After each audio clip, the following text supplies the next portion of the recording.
Namaskar and welcome. I Yatharth Sikka. In the next few minutes, we'll be getting the top 24 news of the last 24 hours.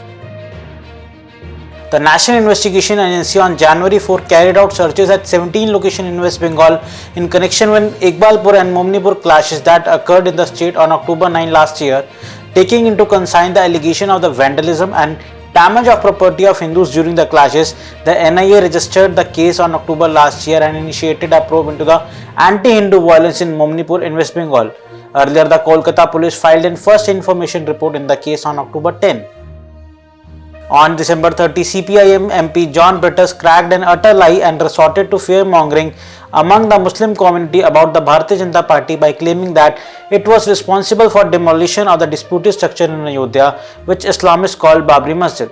Brittus also took it as an offence to the fact that Islamic Socio-Cultural Organization invited BJP leaders V. Muralidharan and Goa Governor P.S. Sridharan Pillai, former Kerala BJP president, to the event. In an ugly political violence, unidentified miscreants set ablaze the ancestral house of former Tripura CM and Rajya Sabha MP Biplab Kumar Dev. The incident took place on January 3 night. As per the reports, the miscreants armed with sharp weapon and lathi attacked the public vehicles and several vehicles were set on the fire. The miscreants were allegedly supporters of CPIM party and belonged to the Muslim community. Karnataka police on January 3 recovered fake notes worth Rs 4.5 lakh from the two people in Mangaluru. According to the police, the two people identified as Nizamuddin and Razim. Counterfeit notes worth Rs 4.5 lakh of Rs 500 denomination were recovered by the police.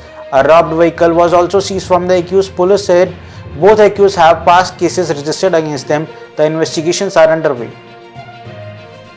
President Draupadi Murmu launches Brahma Kumari Spiritual Empowerment Campaign Rise at Mount Abu. Rise is a step towards spiritual empowerment of Indian nation through which the dream of Golden India will be fulfilled by the Brahma Kumaris.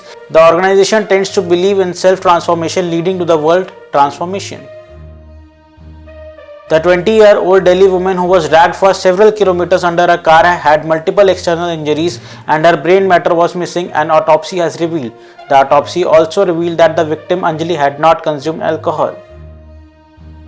Indian star cricketer Rishabh Pant is being airlifted from Dehradun to Mumbai because one of the two ligament tears in the knee needs immediate intervention. Union Cabinet has given approval to the National Green Hydrogen Mission. India will be a global hub for green hydrogen, said Union Minister Anurag Thakur.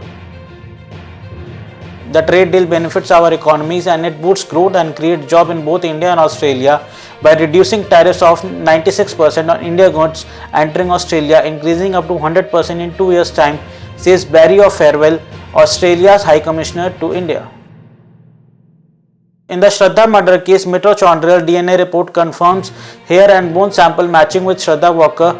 Delhi police has received the report from the Center for DNA Fingerprinting and Diagnostic Special CP LO Sagarpreet Hooda said. Minister of State Home Affairs Nityanand Rai inaugurated new buildings of Indo-Tibetan Border Police Central Training College here in Alwar. The CTC of ITBP is located in Beravas village of Ramgarh, 25 km away from Alwar city. These buildings include 2 training hostels and 83 family residences. BJP Rajya Sabha MP Prakash Javadekar condemned the Kerala government's move to re-induct MLA Saji Cherian into the ministry. MLA Cherian resigned from his post following public outrage after his controversial statement about the Indian Constitution. Assam Rifle seized marijuana worth Rs 90 lakh in Tripura's Dhalai district to held. A total shutdown was observed in Jammu and Kashmir Poonch district against the terror attack in Rajouri.